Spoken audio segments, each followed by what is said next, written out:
from KSAT 12, the Nightbeat starts right now. What happened and when? A clearer timeline beginning to unfold in the investigation into the Astro World Festival. What new documents are revealing, plus the growing number of lawsuits in the case. Plus, neighbors taking issue with illegal straight racing in their own community. And we're going to go to leaders in Bexar County for answers. But first, out of jail, the former Air Force major accused of killing his wife back in 2019 bonded out of jail tonight. Andre McDonald's bond lowered a few times in this whole process. The judge originally set it at $2 million after he was indicted for murder and evidence tampering. But McDonald's attorney argued that was excessive, so the judge reduced the bond to $450,000. Then last month, the bond related to one of the charges dropped altogether. And in addition to that, the case just kept on getting delayed. So then that led to yet another bond reduction. So McDonald's bond went all the way down to $250,000. In other news tonight, our coverage on illegal street racing continues. If you could believe this, a tree is what stopped two cars from crashing into a family's backyard. And tonight, that family is hoping that what happened serves as a wake-up call. The night team's John Paul Barajas went back to the Fox Grove subdivision where people say something needs to be done to stop the speeding. The cars, debris, and deputies are gone. The crime scene tape, giant hole in the fence, and problem with people speeding down Dusty Canyon remains. You're in a residential neighborhood. If you want to go race, there's tracks for that. You don't do that in a neighborhood, and they could have very well killed somebody. Thursday around 5 p.m., these two cars came crashing through the Beasley's backyard. We spoke to them last night. They say this was bound to happen. Others in the neighborhood agree. People driving too fast has been an issue for years. There are so many times that we will hear screeching from cars that have been racing or cutting around the corner. It gets a little scary, especially with the kids, especially in the afternoons when they're out playing. Before last night's crash, residents told us there was at least 3 other incidents they know about. One being here at the dead end of Dusty Canyon, where a car took out that barrier pole. Another time, a car took this corner, lost control, came up on the curve, nearly hitting the fence, but missing it. And then again, the same thing, took the corner, lost control, and crashed out into that boulder in front of the house. I would say thank goodness for the boulder, because if that wasn't there, they probably would have gone right through the front of the house. Over the past 2 days, it's been clear. The Fox Grove community has had enough close calls with street racing and speeding. They want something to be done. The barrier needs to be extended well beyond, where it's at now. It's a speed trap or, speed bumps. Police presence in the neighborhood, maybe more stop signs throughout Dusty Canyon. You want it to change now before something drastic happens, somebody loses their life in the neighborhood. We reached out to the Precinct 3 Commissioner, Trishta Berry. In a statement, she said they're reaching out to the Constable and Sheriff's Office to get crash details to be able to coordinate an accurate response, adding, nothing is off the table. Speed humps, increased patrols, additional lighting, and other traffic safety measures will be looked into. We'll make sure to continue following this story and bring you the latest. John Paul Barajas, KSAT 12 News. It seems like a lot of those neighbors have great ideas. Thank you, John Paul. A once trusted school employee now at the center of an investigation by not one, but 2 police departments. This man, Robert Lozano, accused of inappropriately touching a minor. Lozano led Northeast ISD's Engineering and Technologies Academy, the college prep magnet program at Roosevelt High School. Both San Antonio Police and Converse Police are working on this investigation. Still no charges in this case, but NEISD says they are moving forward with firing Lozano. Tonight, we are learning more about the tragedy at Astro World. New documents are giving us a clearer timeline. Our sister station, KPRC, obtained an 11-page log documenting dozens of crowd control problems throughout that day. So the first was at 10:02 in the morning. If you could believe it, that was 2 minutes after the public was allowed in, just 2 minutes in. Now, according to the log, the fences at the venue were damaged as crowds were out of control. And then less than 30 minutes later, crews asked for more police after a crowd tried to break through a barrier. And the log continues to note several people forced their way into the venue, but it wasn't until 9:28 p.m. when the log reads, quote, "This is when it all got real." 2 minutes later, Houston police reported that several people were trampled and passed out right in front of the stage. We know that 9 people at that event died. 28-year-old Hector Pescador was there amid the chaos, and he says that he saw people die. That's what keeps me up at night, knowing that I went there to have fun and to know that it could have been me. Now, it took Pescador 15 minutes to break away from that crowd, and now he's one of several people that a local law firm is representing in multiple lawsuits. The Cesar Ornelas law firm is representing people from San Antonio, El Paso, and Laredo. Attorneys say that they found evidence that event organizers, quote, cut corners when hiring security. Turning now to the pandemic, if you're interested in getting the COVID-19 vaccine in time for the holidays, time is of the essence. Thanksgiving less than 2 weeks away. Hanukkah will take place soon after, and a couple weeks after that, it'll be Christmas. And we know it takes 14 days after a person's second dose to be considered fully vaccinated. So that means you would have needed to receive the second dose of Pfizer or Moderna's COVID vaccine yesterday to be ready for Thanksgiving. Getting the second dose by the 14th means you'll be ready for Hanukkah. And if you have to be fully vaccinated by Christmas, be sure to get the second shot by December 11th. Those dates would also be helpful for those hoping to receive the booster shot. By the way, more research linking the impact of COVID-19 to diabetes. There's about a 14% increase in new onset diabetes among patients hospitalized with COVID-19. Researchers with the UT Health Texas Diabetes Institute made the announcement today. One man here in San Antonio says he developed diabetes after his family caught COVID. It didn't end there. James Madro says what was first diagnosed as type 1 diabetes became type 2. We have his story online right now at KSAT.com. You know, it's not just our health. The pandemic also affected our schools. It's something that they called the COVID slide. Students have fallen behind during the pandemic. Now, Texas lawmakers do have a solution, but as the night team's Patty Santos explains, there are still gaps in the system. And here's why parents need to pay close attention. According to the Texas Education Agency, COVID-19 erased years of academic gains in reading and in math. And take a look at this. Those who are in the poverty line experience a greater loss than those other students who are not. Now, there is legislation meant to help with this, but it does come with some challenges. Michelle Ward invests her time at home and into a private tutor to keep her 6th grade son on track. I would say make that investment. Start with reading and then move to math and do both subjects. Private tutoring and after-school programs aren't the only solution if your child is behind. State House Bill 4545 went into law in June. It requires districts to provide at least 30 hours of tutoring throughout the school year to students who did not pass standardized tests in spring 2021. Parents are definitely students' first best advocates. Parents will need to communicate with the school to make sure their student is getting the help they need. Tutoring in particular has a really strong research base that shows up to an additional 5 months of progress can be made through small group tutoring. Even with this new program, the TEA says districts are struggling. I would say staffing far and away is the number one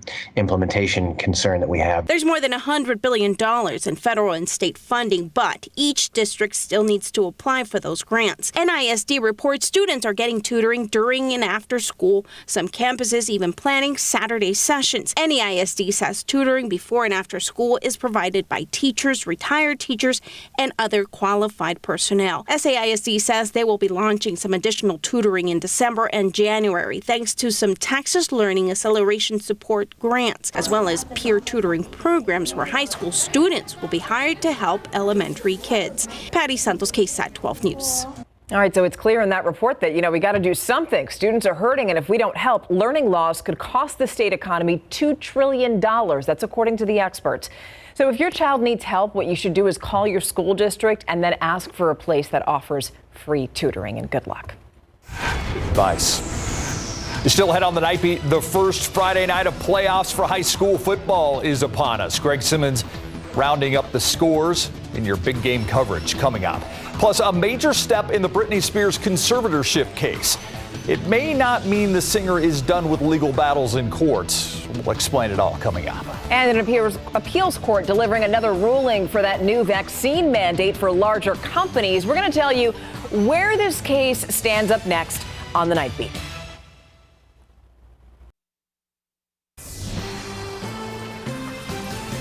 A major blow to the Biden administration's vaccine mandate for businesses. The Washington Post reporting a federal appeals court is putting the mandate on hold.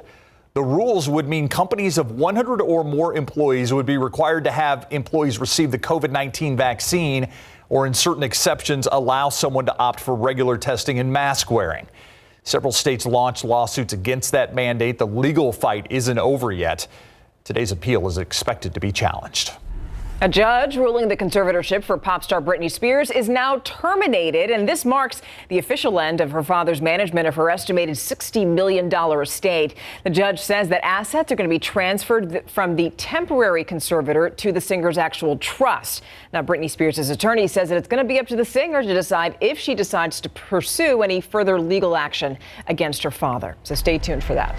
All right, back here at home, were you lucky enough to look up into the sky and see this?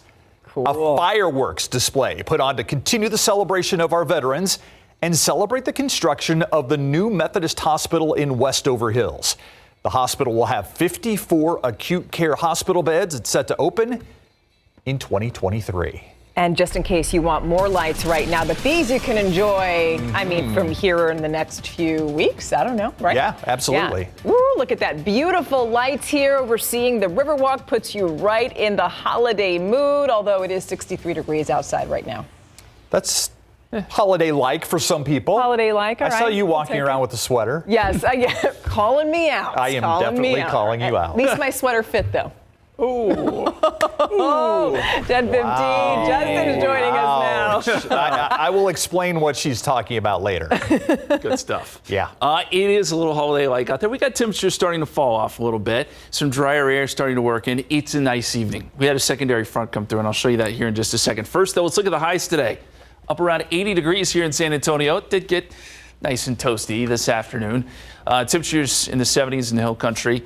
So the average is 73. We're a little bit above average today. I think we'll actually be below average as we get into your Saturday, thanks to that front I was just talking about.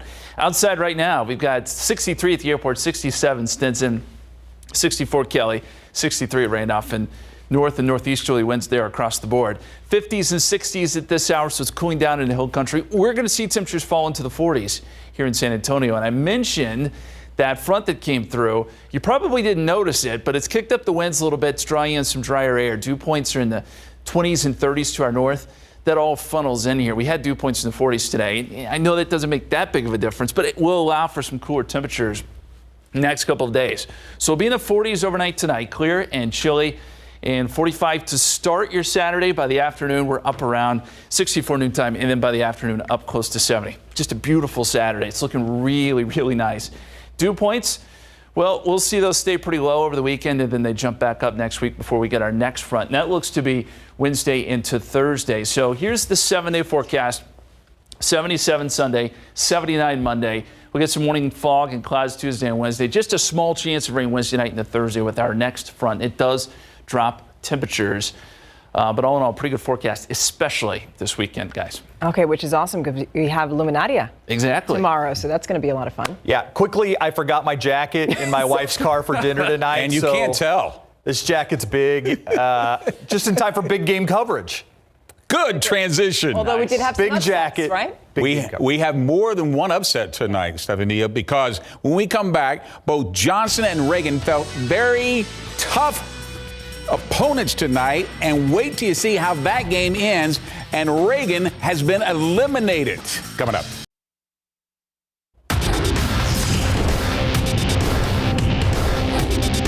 We're the Johnson Cheerleaders, and you're watching Big Game coverage on KSAT 12.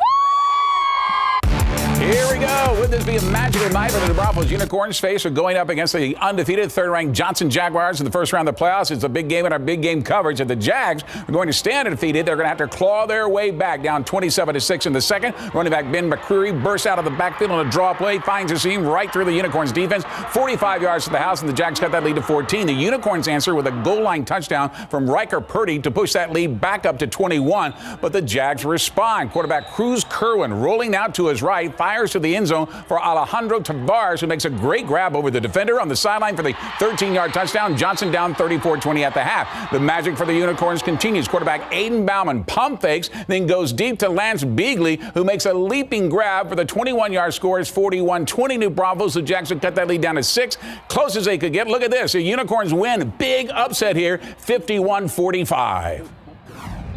Oh, it means a lot. It's been years, and the team made it easy for all of it. I mean, the O-line, receivers, quarterback, we all did amazing tonight, and I'm so blessed to be able to go to the second round. All right, over at Comalander Stadium, Class 6A by district, East Central ready to start the second half against number 10 Reagan. Hornets down 7-6 late in the fourth quarter. Caden Bosanko hits Jonathan Martinez at the goal line for the 11-yard touchdown. 2-point conversion is good.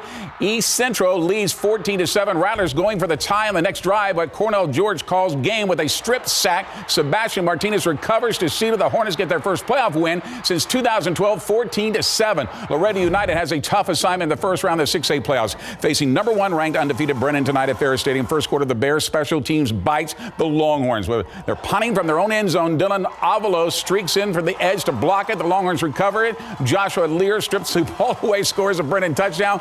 Play of the week candidate right there, 7-0 Bears. A final from Ferris. Look at that, 55-20. The Tap Band has Raider pride. They believe they can beat the Del Rio Rams to kick off the playoffs. Raiders have the ball first. Quarterback Justice Hurt fakes a pitch, then throws deep to Jamel Criswell, who makes a nice adjustment to come back to the ball to catch it at the 32-yard line. The drive is capped off by running back T.J. Andrews. Takes a pitch, scores from 1 yard out. 7-0 Tap. Let's head to the big game coverage scoreboard for that final and more. Tap for the big win, 42-7 to open the playoffs. Brennan over Laredo United, 55-20. Ellsworth Johnson, New Braunfels over Johnson, 51-45. 14-7 East Central with the big upset as well. The Brandeis Broncos had a tough first round opponent tonight. Undefeated number 2 ranked Steele. Steele up 28-7 in the third. The Broncos are punting, but the snap is too high. Steele's Josh Farner comes streaking in to tackle the punter, giving the nice great field position. They make the most of it. Running back Tayshawn Singleton scores a goal line touchdown, 35-7. The final from Linhaw, 42-14 Steele. The Madison Mavericks had an upset on their mind tonight as they visited the Rangers Stadium to face Smithson Valley in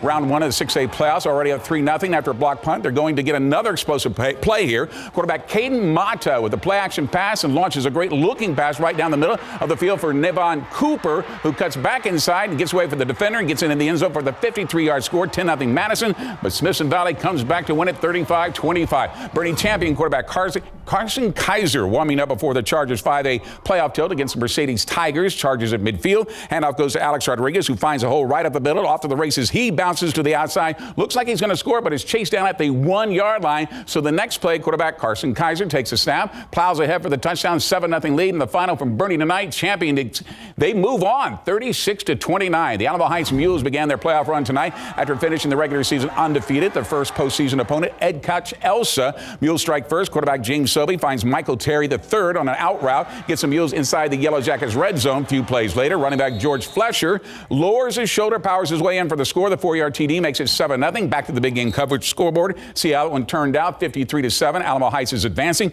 So is Champion, 36-29 over Mercedes. Steele advancing as well, 42-14. Smithson Valley over Madison, 35-25. The Brackenridge Eagles face with a tough task tonight, the first round of the playoffs, having to face the Titans of Southwest Legacy. Brack receiving the opening kickoff. It's short, so it could be a good return, but it's not for the Eagles. The Titans' Mark Pettis rips the ball away, the return man, and Fernando Flores is there to jump on it for Legacy. That would lead to this. Quarterback Zazar Tovar keeps it on the option read. He scores from a yard out here. Touchdown, 7-0 Titans. The final from Legacy. There it is, 43-22 Legacy. The Highland House School band rocking on the sideline, firing up the Owls for a comeback, they hope. Down 14-7 late in the third. Eagle pass win. The Owls fly high. Receiver Joseph Clay comes in motion, takes a handoff, stop, then fires to Luis Ortiz, who is behind the defense. That ties the game to 14-all. The final from Alamo. Oh, Highlands didn't do it. 20-17 win. Say hello to the young fans at Eschenberg Field in Floresville. The Hannas taking on Woodsboro in the Class A by-district round. Fourth quarter, Cowboys ball, 3rd and 3 at the 33-yard line. Handoff goes to Luke Langfield, breaks one tackle, powers his way inside the 15 for a gain of 17. Few plays later, he breaks a plane at the goal line. 1 yard score, 37-0 lead. Let's see if that has gone final. And it has. 37-0 is the final. Divine fans trying to rally the troops as the Warhorses are down 14-7 in Eagleside in the first first quarter. The Warhorses take to the air, but the pass is a little high off the fingertips of the receiver into the hands of the Mustangs. Julian Urquidez. Divine would hold them to a field goal. We're down 10 going to the second. See if the Warhorses able to pull out that 4A playoff game and check the final. Back to the big game coverage scoreboard for that one. Ingleside over Divine, 31-7. Divine's season is over. D'Hanis over Woodsboro, 37-0. Elsewhere, Southwest Legacy with a big win to advance. An Eagle Pass win ends Highland season 20-14. The Eagle has landed. Class 2A by district. Johnson City taking on Flatonian. Late third quarter, Eagles down 17-0. Cade Boyer dives across the goal line to get them on the board. Johnson City down 17-6, but the ensuing extra point is blocked. Keyshawn Green comes up with a loose ball, takes it back for a 2-point return and a 19-6 lead. Let's see if that has gone final, and it has. Flatonia with the win, an overtime, and that is an upset, 27-19 at Taylor Stadium. Class 4A by district round. Navarro taking on Smithsville. Panthers down 7-6 first quarter until Cole Masur puts Navarro on top with a 6-yard touchdown run. The Panthers now lead 12-7. Let's head back to the big game coverage scoreboard to see if that has gone final. Navarro advances 45-35. Floresville over Sharyland. That was down at Mission 56-35. Johnson City falls to Flatonia 27-19. Big upset there. Centon advances over Bandera 68-14. We're just getting started with our big game playoff coverage. Up next, our big game playoff coverage road trip. Fan cam, more highlights and more scores. But first, let's listen to Hondo Owls Marching Band. Our big game coverage road trip has Larry, photographer Eddie Latigo with a one-stop in Commerce, followed by New Braunfels and Seguin. In fact, let's take it live down to Seguin, where our Larry Ramirez joins us from Matador Stadium. Hey, Larry. Hey, Greg, and good evening, everybody. Somerset played Fredericksburg in a Class 4A D1 by district matchup. Now, check out the funny banner the Bulldogs ripped through just before kickoff. 1, 2, 3, go! The Bulldogs got jokes for the Billies. Tell your girlfriend you'll be free next Friday. LOL. First quarter opening drive. The Billies march down the field. Quarterback Cole Immel scores a 5-yard touchdown, and the Battling Billies lead 7-0. Late first quarter, Bulldogs ball down 14-zip. Cole Detmer throws a pretty strike to Jackson Gutierrez, 30-yard touchdown, and the Bulldogs trail 14-7. Jernton Drumline rocking out our next game. That's at New Braunfels Canyon. The Indians playing the Blanco Panthers. First quarter, Panthers ball. Handoff goes to Ashton Ortiz. He gets tackled but spins off the defender without touching the ground and fights for a few more yards before getting tackled again. Jernton was called for a face mask, so the ball's moved to Indians 7. 3 plays later, Nathan Thomason scores from 4 yards away, and Blanco goes on top 21-0. Right here, LBJ fans bundled up tonight at Matador Stadium in Seguin. Austin Johnson playing Lavernia. Third quarter, Jags rolling. Quarterback Oscar Gordon III finds Trent Leary on a slant pattern, 7-yard touchdown, and the Jaguars lead 48-7. Let's go to the scoreboard now for those finals. And Fredericksburg wins it 45-41. Blanco defeats Jernton 56-14, and Austin Johnson beats Lavernia 54-7. So Lavernia finishes their year 2-9, and I guess the Billies' girlfriends, Greg, will have to wait at least one more Friday. Back to you. Good point. Time now for Fan Cam, where your fans help us cover one of the big games in our big game coverage. Here's our Andrew Seeley.